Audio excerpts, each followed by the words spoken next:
Today I want to start with telling a joke, for once. It's about two Soviet prisoners who are in the Gulag, and one of them asks the other why he's there, what he was arrested for. And the other prisoner says that he was a plumber before he was arrested, and that he was invited by the party committee to come and fix the sewage system at the headquarters. And when he looked at the pipes, he told them that the entire system had to be replaced, and he was given 7 years. That joke was apparently written by somebody who was living in the Soviet Union at the time when such things were taking place. Maybe not to that kind of ludicrous degree, but that was a joke that was funny to the people who were living through that sort of time. And it reflects the theme of today's video. Over the last few weeks I've been watching a TV show called Chernobyl, made by HBO, and it left some rather significant impressions on me that I'd like to talk about. I don't usually talk about a TV show, but don't worry, this isn't going to be a review of Chernobyl as a TV program. It's going to be a discussion of the way the Soviet Union is portrayed in the show. In particular, I want to talk about the bizarre systems of authority that existed in the Soviet Union. It wasn't just the government was everything. Everything was effectively run by the government because it was a socialist country. When talking about the Soviet Union, it's very easy to point to the obvious flaws in it, like the massive death toll that they rang up and the massively authoritarian policies that they had to enforce just to keep the country going, to prevent people from criticising the leadership, and the inefficiencies that existed in the economic system and the badly distributed resources. And you could go on and on talking about these massive glaring issues that existed in the Soviet Union, but in the TV show Chernobyl, these are not the things that are specifically criticised. The scope of this show is actually very narrow. It only addresses the Chernobyl disaster. As you probably all know already, Chernobyl was the name of a nuclear power station in the Ukraine that suffered a massive meltdown in 1986. And the nuclear contamination that resulted from that meltdown was not just felt by the surrounding community in the town nearby, it was also a threat to the entire country and could have killed millions of people had it not been minimised to some extent by the actions that are dramatised in the TV show Chernobyl. The main character of the show is a Soviet scientist called Legasov, who's based on a real human being who really did help lead the investigation into the causes of the catastrophic failure and to make suggestions as to what precautions may be taken to minimise the damage done by it. It's through this character, Legasov, that we view the Soviet Union in this show. In the last episode of the show, it's said that the causes leading to the explosion of the reactor at Chernobyl were both scientific and human. They could be explained either in scientific terms or in human terms. And although the show does go to surprising lengths to make the audience aware of how the nuclear reactor operates, most of it is understandably focused on the human elements of the catastrophe and how the many actions and inactions of the people involved led to this catastrophe. In the final episode, the whole story of how this explosion came about is laid out in, like I said, both scientific and in human terms. And when I was watching it, I couldn't quite get my head around how the disaster seems so impossibly unlikely, in the sense that the reactor itself is quite robustly designed with many fail-safes, and it really does take almost a miracle for the reaction to get out of hand and to make the reactor explode. And yet it's so obvious in the show that it was almost inevitable in some sense as well. The human systems that were in place to prevent this sort of thing from occurring, and generally to keep things running properly, were all so fragile and so bizarre in a way. In the show, every single member of authority acts incompetently to the point where it's almost farcical. Everyone in this show is acutely aware of how their actions will be held against them, how they will be held accountable by the KGB and by the government for what they do and what they say. And yet, it's not in the sense that you would want that to be the case. They're not held accountable for how competent they act. They're only held accountable for how, almost like how well they can pretend that everything is going well. In this world, you are promoted at work for successfully pretending that the Soviet Union is the greatest country, the greatest society that has ever existed and that will ever exist.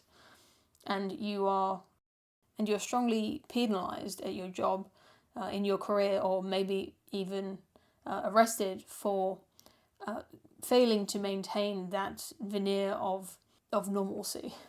Legasov, the main character of the show, must constantly perform this dance of trying to find the faults in the system that led to the catastrophe, while also having to be very careful about not criticizing the Soviet Union.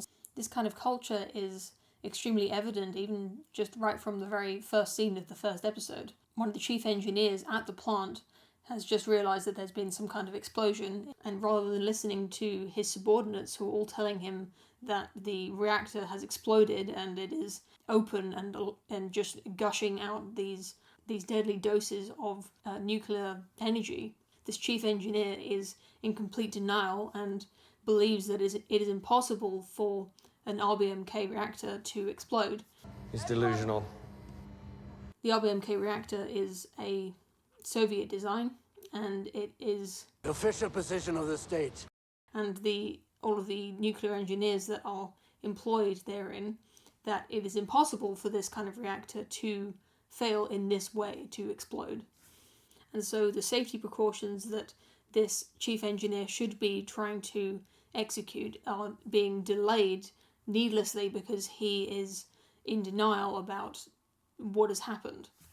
This guy fully understands that if the reactor really has exploded, it could cause the deaths of hundreds, thousands or millions of people, and he knows that it would be his fault if that happened. So he refuses to believe it, and the rest of his staff just have to do what he says because he is the boss, and to comply with his orders is the only thing that they are required to do, according to their own jobs. Their ability to follow the chain of command is all that they are ever assessed on. Then nobody in this show is assessed on their actual capabilities and their competency, only how much they can comply with this system of authority.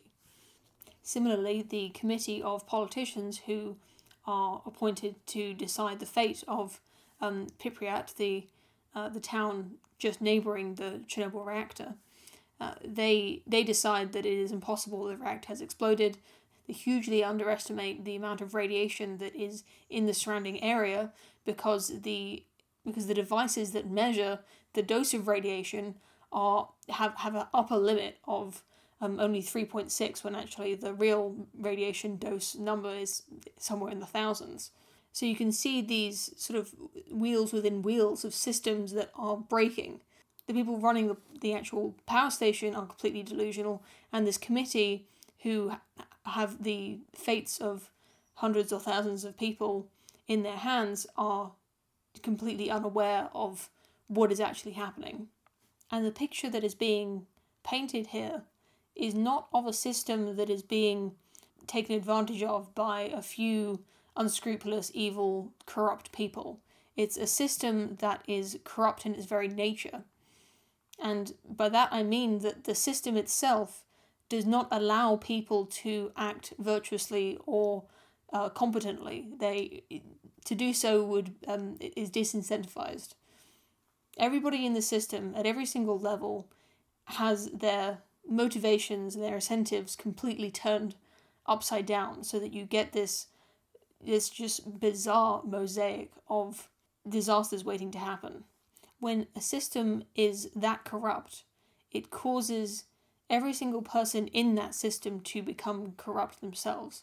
And by that I don't mean I don't mean corrupt in the sense that a corrupt police officer takes a bribe just because he would rather have more money. I mean corrupt in the sense that just to feed your own family and to stay out of the gulag, you have to tell lies every single day, and you have to rearrange all of the priorities to what you to what your ethics would otherwise tell you to do.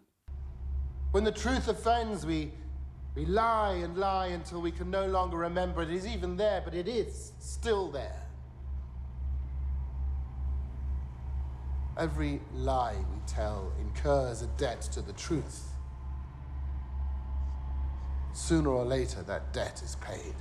I just think that perhaps it's taken for granted by too many people that the systems that we live in that allow us to not be corrupted, to live in a system where you can act virtuously and you can call out your superiors, and it's possible to live your life as an honest person without suffering too much for that. Obviously, there are structures and companies within capitalist societies that do make mistakes like this and do have corruption within them. But the difference is that those corrupt systems are not all entangled together in one big system. And I guess all I'm trying to say is that I'm very grateful that I don't live in the Soviet Union, and I never did, and that it's a very good thing that there are people like Legasov in this world who stick to their principles despite the fact that they are punished for acting virtuous. Even in the most terrible of circumstances, there are a few remarkable individuals who are able to maintain their own principles despite being ground down by the world. And I'm very glad that I have not been put to such a test, because I don't think that I would be able to live up to something like that. Fundamentally, I'm a coward when it comes to saving my own life and the lives of my families. But mostly I just wanted to make this video because I want more people to watch Chernobyl, because I thought it was a very good TV show, one of the best that I've seen in a very long time. I don't usually like TV shows. Most shows I watch are more like a kind of light entertainment that I put on, that it's more or less acceptable to me, that I can sort of works as a pleasant distraction. But shows like this are one level above that, or maybe several levels. I suppose the best way to describe it would be to say that it's engaging. It's emotionally and intellectually engaging television show, and I don't think they make many shows like that anymore. Or maybe they never did, I don't know.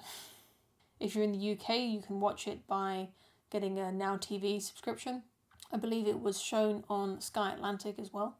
If you can get a free trial of a streaming service that has it available, then that would be a very good deal, since it's only 5 episodes long, so you could easily watch that in a free trial period. But if you can't get a free trial, then it's very much still worth the cost of a monthly subscription, or a 1 month subscription to some streaming service, less than £10 probably. But that's just my opinion. I know you probably don't watch my videos to get my recommendations on TV shows. Anyway, thank you very much for watching, as always, and please leave your comments and thoughts below. I'm especially interested in hearing your opinions of the show if you've seen it, and if you watch it because of my recommendation, then please tell me what you think and whether it was worth the 1 month subscription to whichever service. Until next time, I wish you all the best. Here's one. What's as big as a house? Burns 20 litres of fuel every hour. Puts out a shitload of smoke and noise. And cuts an apple into 3 pieces. A Soviet machine made to cut apples into 4 pieces!